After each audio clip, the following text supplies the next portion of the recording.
बच्चे माँ बाप का ध्यान अपनी तरफ केंद्रित करने के लिए कई ऐसे स्वभाव गुण चुनते हैं जो माँ बाप खुद हैंडल नहीं कर पाते हैं।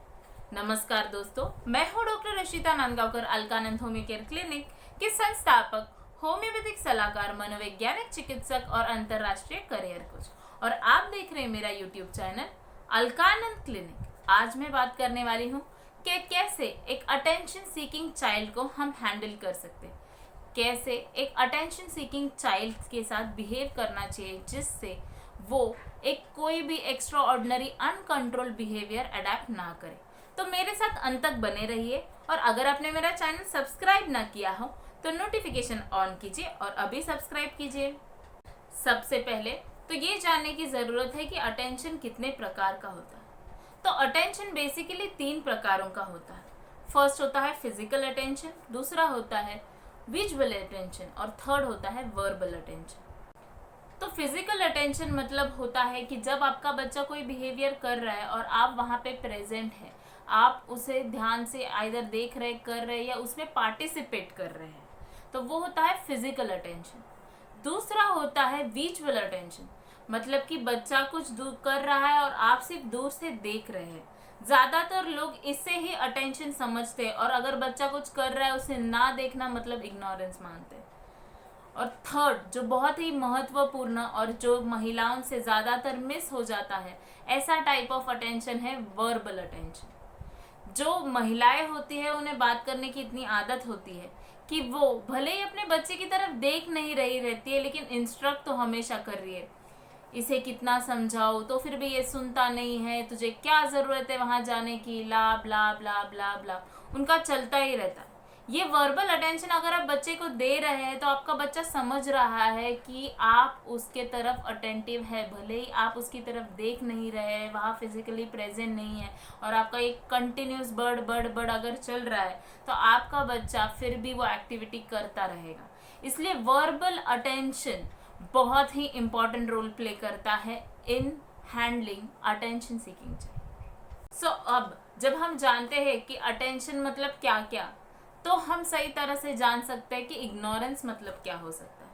इग्नोरेंस मतलब अगर आपका बच्चा ऐसी कोई हरकत कर रहा है जो आपका अटेंशन खींचने के लिए है, जो इनअप्रोप्रिएट है, जैसे कि चीज़ों को फेंकना हो सकता है, या गाली गलौज देना, या फिर जीभ दिखाना, या कोई भी ऐसी चीज़ करना जो आप चाहते हैं कि आपका बच्चा ना करे, तो उसे कंप्लीटली इग्नोर कीजिए।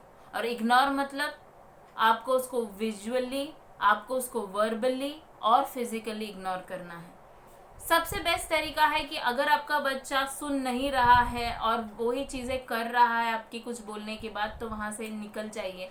5 मिनट के लिए घर का कोई और चक्कर लगा दीजिए। आपका बच्चा आपके पीछे पीछे आएगा, लेकिन बिल्कुल भी उसकी तरफ ध्यान नहीं देना है, मुड़ना नहीं है, और सबसे इम्पोर्टेंट मतलब बड़ बड़ नहीं करनी है, कंप्लीटली उसको इग्नोर करना है।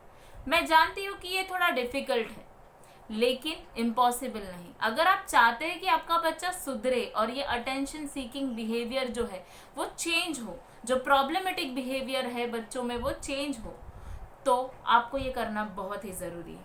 और जब आपको लगता है कि आपके बच्चे का टेम्परामेंट थोड़ा शांत हो चुका है, अब वो थोड़े समझने के भावना में है, तो उस वक्त जाके आप वो चीज़ कर सकते हैं जो आप चाहते कि आपका बच्चा करे। फॉर एग्जाम्पल, जो चीज़ें उसने थ्रो की है उनको आप पिकअप करना शुरू कीजिए। जब बच्चा ये देखेगा कि आप उससे बिना देखे ये चीज़ें पिकअप कर रहे हैं, तो शायद वो कोशिश कर सकता है कि वो भी पिकअप करके चीज़ें आपकी तरफ दे। और जब वो ये कर रहा हो तो उसे अप्रिशिएट कीजिए, उसकी तरफ देखिए, उसकी तरफ स्माइल दीजिए, यानी कि उसे ये बात समझा दीजिए कि अच्छी चीज़ों के लिए मैं अप्रिशिएट करूँगी, मैं अटेंशन दूंगी, लेकिन आप अगर बुरा बिहेव करेंगे तो मैं आपको अटेंशन नहीं दूंगी। ये बहुत ही सिंपल चीज़ लगती है, लेकिन मैं जानती हूँ ज़्यादातर माँओं के लिए ये बहुत डिफ़िकल्ट होती है, स्पेशली तब जब आपका बच्चा रो रहा हो।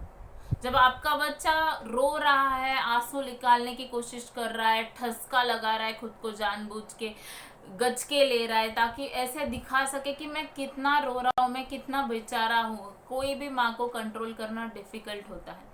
लेकिन एक बात समझिए कि अगर आप इस मूवमेंट को कंट्रोल नहीं कर पाएंगे तो ये बात आपके बच्चे में फीड हो जाएगी कि ये करने से मेरी माँ मुझे अटेंशन देती है या मेरे पास दौड़ के आएगी, अपना सारा काम छोड़ के आएगी, और ये बिहेवियर वो कंटिन्यू रखेगा।